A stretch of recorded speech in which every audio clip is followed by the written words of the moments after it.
A palavra, Rose Frigieri.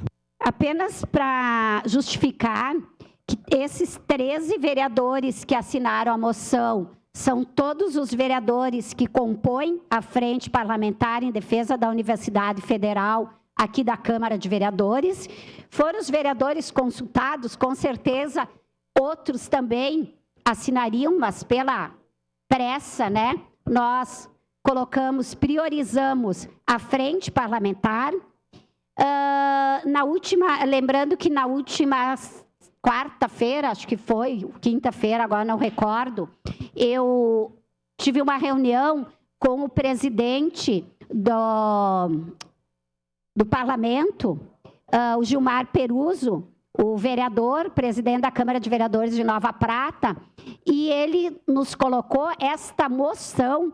O presidente da Câmara, Zé D'Ambrosio, estava junto na reunião que nós tiramos como encaminhamento a aprovação dessa moção em todas as câmaras da região.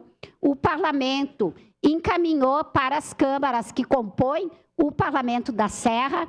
A partir de agora, pela frente, nós iremos encaminhar para as demais câmaras de vereadores da Regional Nordeste, que são 49 câmaras, né? Do Parlamento é só a da região da Serra, então nós temos que fazer um esforço, e eu inclusive já pedi individualmente a colaboração de alguns vereadores, inclusive para contatar pessoas, vereadores do seu partido, seus partidos, ajudar nessa mobilização para que as 49 câmaras aprovem esta moção.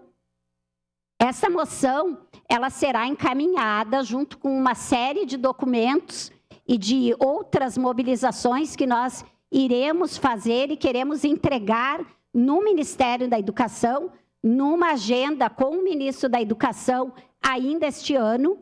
Mas é importante também dizer que isso é apenas uma dessas ações.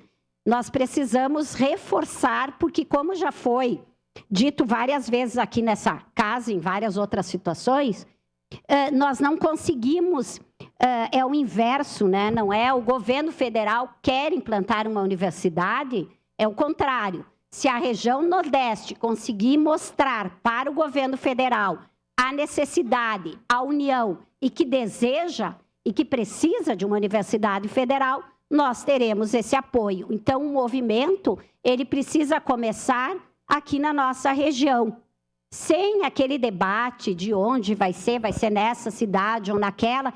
Isso pode ser num segundo momento para não dividir. Nós queremos, nesse momento, unificar todas as câmaras, por isso essa moção, mas mais do que isso, a sociedade civil, estudantes, sindicatos, SIC, enfim, todo mundo que tem esse desejo e que entende a necessidade. Então, nesse sentido, eu peço a aprovação desta moção. Acredito que será muito importante para aumentar, né, este caldo de debate da Universidade Federal na nossa região. Muito obrigada. Peço a palavra, senhor presidente.